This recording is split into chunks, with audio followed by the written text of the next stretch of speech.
Hello students, let us discuss this question जो आपके screens पर देख सकते हो। बहुत ही बढ़िया क्वेश्चन है।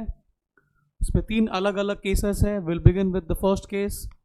सो केस वन में क्या लिखा है देखो। A company purchased the business of S K Sahu and gave an acceptance for 3 months for ₹3 lakhs। So gave an acceptance का मतलब क्या है? बिल ड्रॉ किया सामने वाले ने, करेक्ट, और आपने वो साइन करके दे दिया। अभी ऑब्वियस बात है ना, आपने किसी का बिजनेस खरीदा, means you are suppose to make the payment. तो ये पेमेंट बिल के जरिए होने वाला है और 3 लाख का बिल सामने वाले ने आप पे ड्रॉ किया, आपने वो बिल को एक्सेप्ट किया हुआ है। ठीक है, अच्छा। फॉर द बैलेंस, 3 लाख के अलावा और भी पेमेंट है शायद। So for the balance it issued 12,000 fully paid equity shares of ₹100 each. So 3 lakh रुपया का बिल एक्सेप्ट किया और उसके अलावा 12,000 इक्विटी शेयर्स भी इश्यू किया सामने वाले को 100 रुपए का। सो 12,000 इंटू 100 रुपया करते हैं, that comes to 12 lakhs plus 3 lakh का बिल, मतलब 15 lakhs is the purchase consideration. समझा? यानी आप जो खरीद रहे हो, जिसका बिजनेस आप टेक ओवर कर रहे हो, उसको 15 lakhs आप देने का प्लान कर रहे हो। अब ये देखना है कि भाई हम 15 lakhs दे तो रहे हैं, बदले में हमें जो मिल रहा है वो कितने का मिल रहा है। तो लेट अस सी क्या लिखा है। The assets acquired and the liabilities taken over are, so plant 3,50,000, land and building 6 lakh, stock in trade 4,50,000 और क्रेडिटर्स 1 लाख। तो आई कैन सी कि वहां पे 3 एसेट्स है और एक लायबिलिटी है। सो आइए हम तीनों एसेट्स को ऐड करते हैं। सो 3,50,000 प्लस 6 इज 9,50,000 प्लस 4,50,000 और ऐड करेंगे तो 14 lakhs आता है, और 1 लाख का क्रेडिटर्स है उसको माइनस करेंगे। So ideally we should be paying 13 lakhs, but we are paying 15 lakhs। 3 lakh का बिल एक्सेप्ट हुआ है, 12 लाख का शेयर्स हमने दिया हुआ है, यानी अपने को मिला नेट में 13 लाख का एसेट्स, बट हम लोग पे कितना करने वाले हैं? 15 lakhs। Means we are paying more than what we are receiving. So obviously the company is incurring a loss of 2 lakhs and this loss will be debited to goodwill. Am I clear? So how do we present this? So we'll present this like this. You can see the first case. So calculation of net asset taken over कर लेते हैं।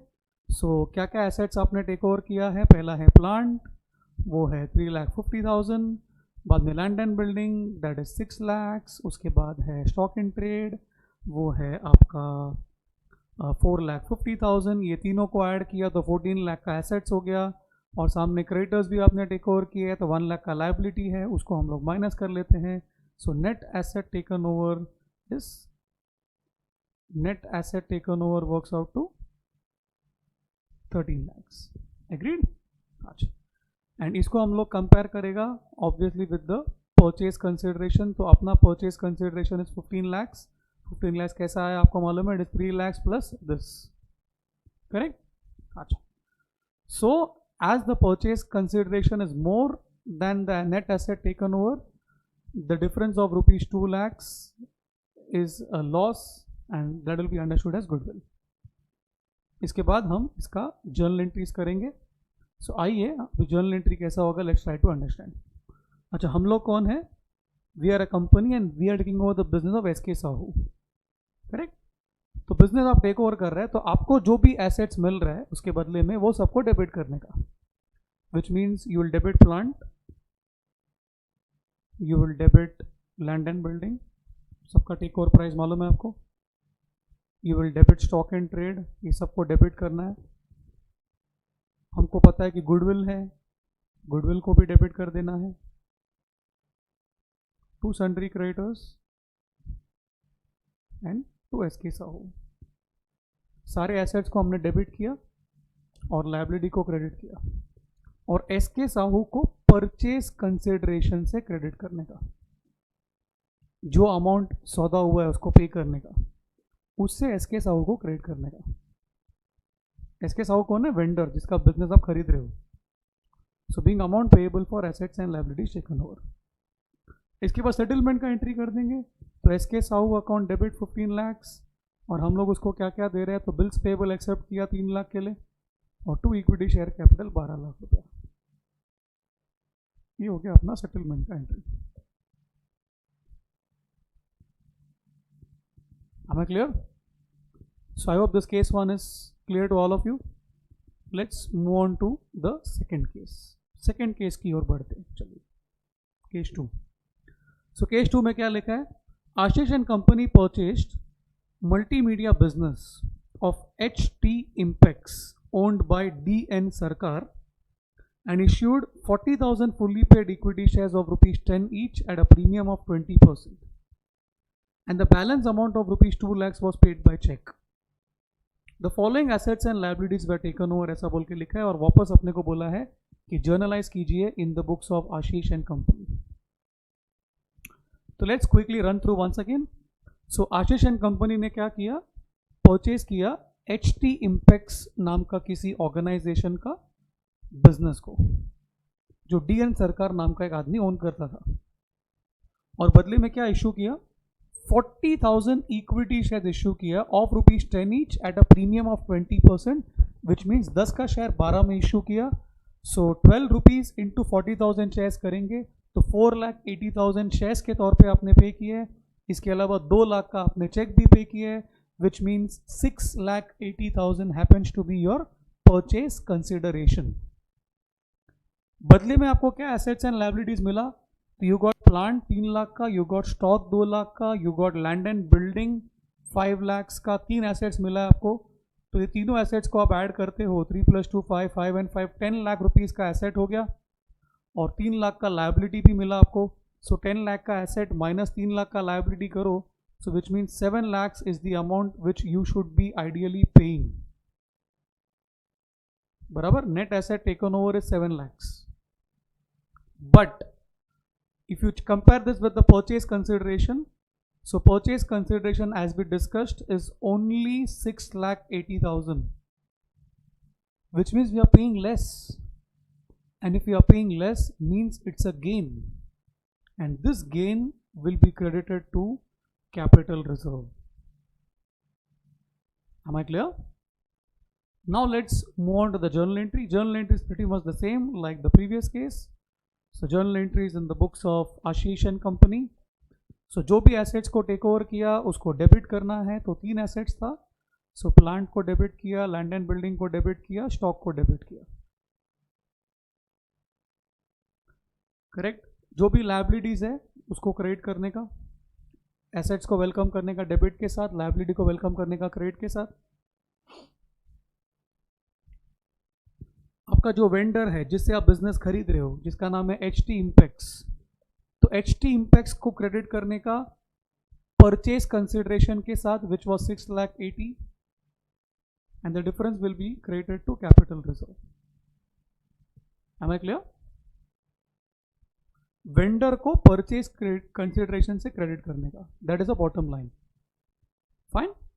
अच्छा, then उसके बाद what is happening? उसके बाद we are making the payment. So we are making the payment to HT Impex. तो HT Impex को डेबिट करेंगे। कितने से डेबिट करेंगे? जितने से आपने क्रेडिट किया था, that is 6,80,000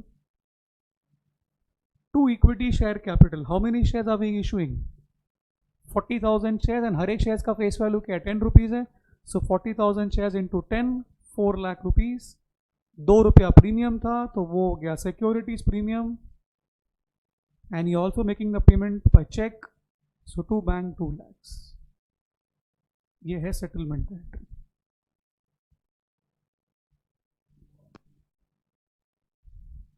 alright, let's move on to case 3। Case 3 में क्या बोला है देखते हैं। तो केस 3 में लिखा है company purchase running business of Maheshwari limited for rupees 15 lakhs payable as 12 lakh in fully paid equity shares of rupees 10 and the balance by cheque. So company ने क्या किया? रनिंग बिजनेस खरीदा महेश्वरी लिमिटेड का for rupees 15 lakhs।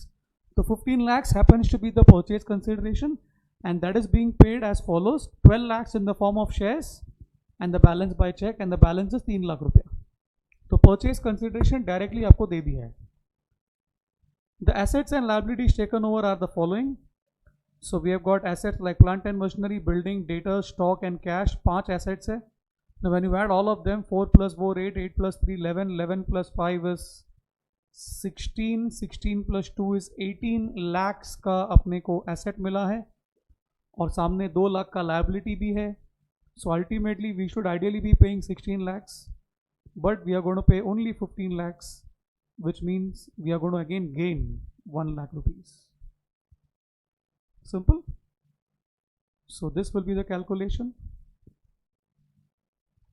So plant and machinery है, stock है, building है, cash है, debtors है. पांचों को ऐड किया तो 18 लाख आता है. सामने क्रेडिटर्स भी है 2 लाख का, उसको माइनस किया तो net asset taken over works out to 16 lakhs.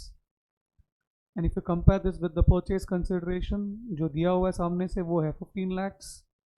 So capital reserve is 1 lakh because there is a gain. Simple calculation. Then we obviously pass the journal entry. So journal entry in the books of the company. So again the same principle, जो भी assets take over किया debit कीजिए. So there are 5 of them. So all 5 will get debited with the take over price. So take over price से पाँचों को debit करने का. जो लायबिलिटी है उसको क्रेडिट करने का, जो एक ही है यहाँ पर इट्स क्रेडिटर्स, तो वी क्रेडिट दैट. जो वेंडर है महेश्वरी लिमिटेड उसको क्रेडिट करने का with the purchase consideration which is 15 lakhs and 1 lakh is gain that will go to capital reserve. Simple. And then settlement entry. So how are we paying? 15 lakhs का payment कैसा हो रहा है? 12 lakh is happening in the form of shares and 3 lakh रुपए is happening in the form of check. So Maheshwari Limited debit 15 lakhs, to equity share capital 12 lakh and to bank 3 lakh. That finishes that case.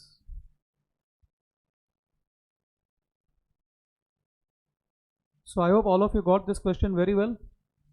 For many more videos like this, keep following our YouTube channel Mensa Commerce Classes. Thank you very much. God bless you all. Bye.